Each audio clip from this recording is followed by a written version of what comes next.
Baik, Pak Puji, dari pemaparan tadi terkait dengan vertigo, ini ada beberapa pertanyaan yang ingin saya ajukan ya. Ini insya Allah ada 3 pertanyaan nih. Tadi setelah dijelaskan dari 4 jenis vertigo ini, mohon maaf tadi belum diterangkan masuk ke peta penyakit. Mohon dijelaskan nanti masuk ke peta penyakit mana saja. Yang kedua, untuk dahak menyumbat ruang tengah ini, kalau saya lihat dari ciri-cirinya kok lebih cenderung ke tipe dingin gitu. Nah, ini ada enggak dahak pekatnya yang membuat penyakit vertigo ini? Kemudian yang ketiga, ini pengalaman pribadi waktu saya kecil masih ingat ini ya.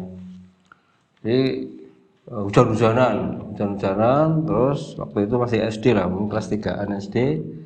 Kemudian setelah hujan-hujanan, ya mungkin hampir seharian itu di sana. Nah, setelah sudah pulang mandi-mandi, kok langsung badan demam, ya, panasnya luar biasa, rasanya itu.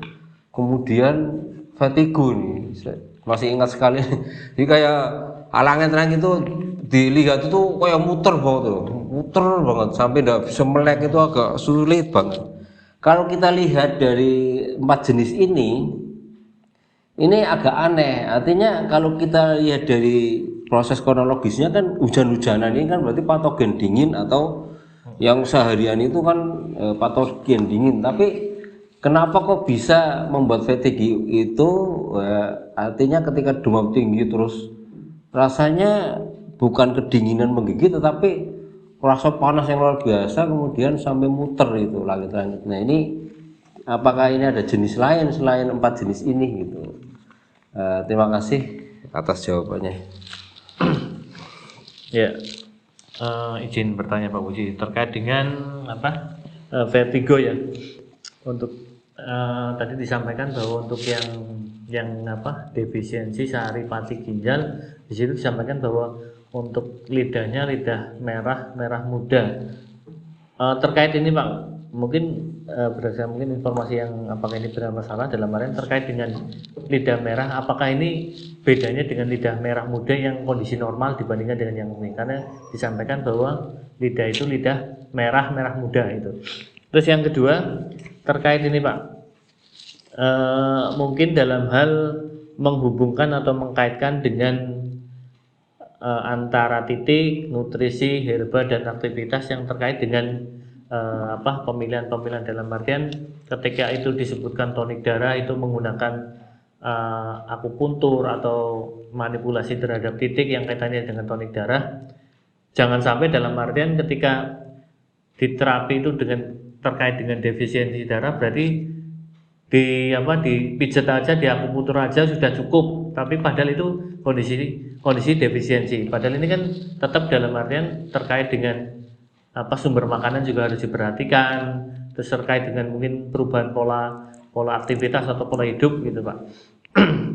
Dan ini yang pastinya untuk menghubungannya seperti apa. Terus terkait dengan ini Pak, dari yang empat yang disampaikan tadi, kalau dilihat dari untuk terkait dengan gejala atau mungkin penyebabnya, adakah yang dari keempat ini yang terkait dengan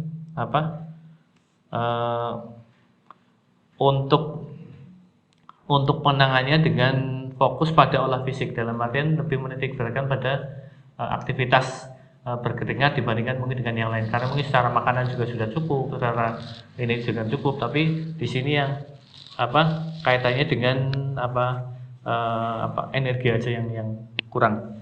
Terus yang selanjutnya terkait dengan ini Pak, tadi mungkin sudah disinggung sedikit terkait dengan